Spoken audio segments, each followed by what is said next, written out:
quarter century, Mao Zedong was China's absolute ruler.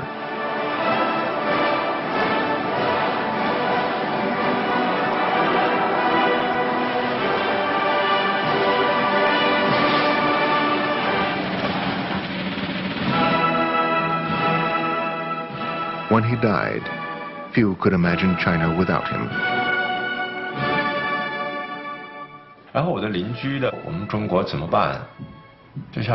My neighbor said, "What is China going to do? We've lost direction. Heaven is collapsing." With Mao's death, a new era began, with new leaders, new visions, and a dramatic new course for the Chinese people.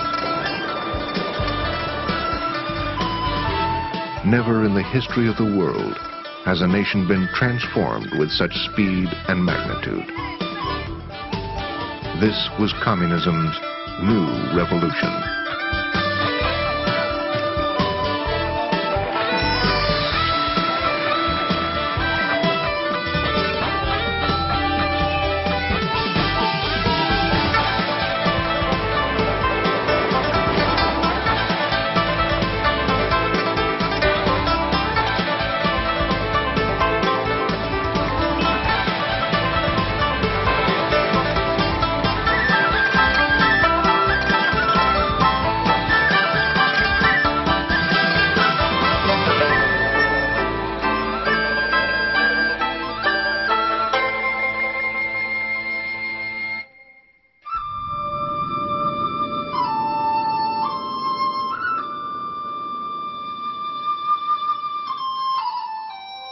In 1976, when Mao died, China was a poor country, largely isolated from the rest of the world. A quarter century of communism had failed to bring prosperity to the Chinese people.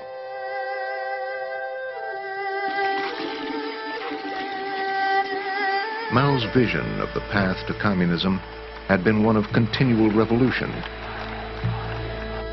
He had interrupted periods of growth and calm with one turbulent political campaign after another. In the last decade of his rule, he had launched the Cultural Revolution and brought China to disaster. Mao's most fanatic supporters, millions of teenage Red Guards, followed his orders to attack their teachers, intellectuals, Communist Party officials, even their own families. Few escaped the violence.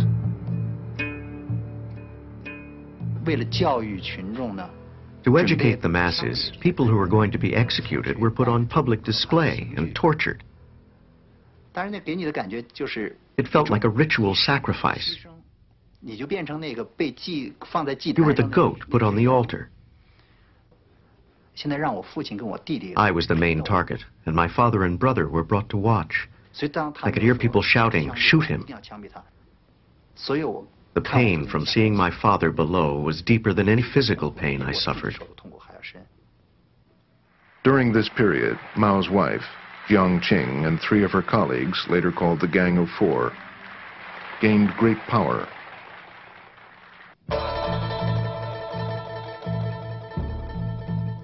They pushed the Cultural Revolution to its most brutal extremes.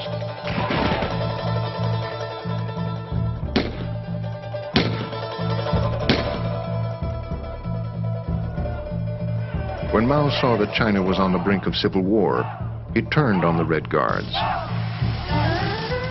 He ordered them to leave their homes in the cities and move to the countryside to be educated by the peasants.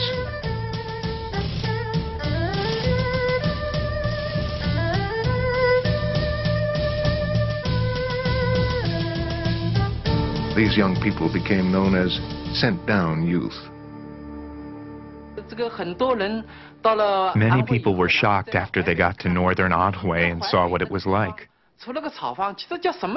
There was nothing there except a few grass huts. The people ate sorghum that was hard as iron.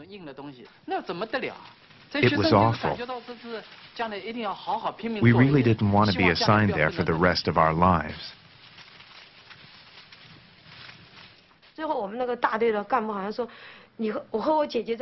Once a brigade official said to me, "Both you and your sister are staying here. Stop dreaming about leaving the countryside." I couldn't sleep the whole night after hearing him. I cried and cried as if I had gone mad. Millions of young people lost years of education and family life laboring in the countryside.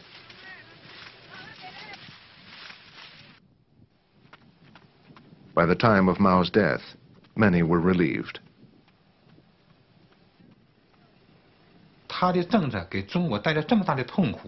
His policies had brought so much suffering and catastrophe to China. So I thought that Mao's time was finally over, and it was high time. The unknown Hua Guofeng was Mao's official successor, but his position was far from secure. Mao's widow, Jiang Qing, together with her allies, posed the most immediate threat to his power. Less than a month after Mao's death, in a move that thrilled the country, Hua Guofeng arrested the Gang of Four.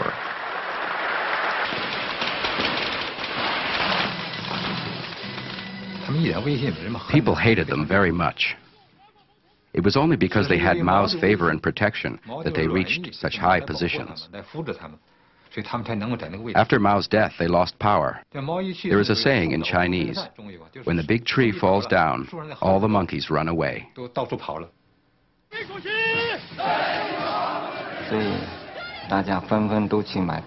People went to buy crabs.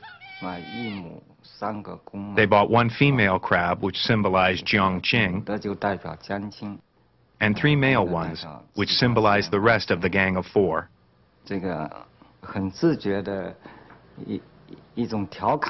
Everyone was joking around like that. Every family went to the store and bought 4 crabs, which they tied up and held on a string.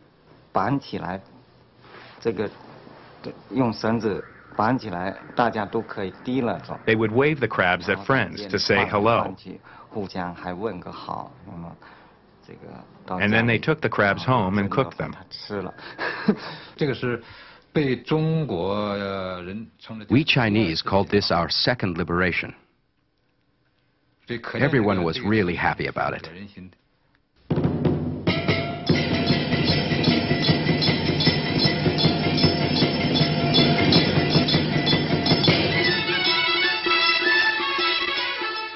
With his immediate rivals disposed of, Hua Guofeng worked to strengthen his position.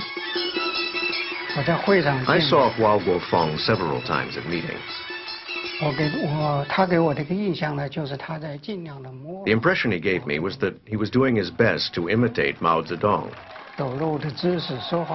like the way he walked and the way he talked.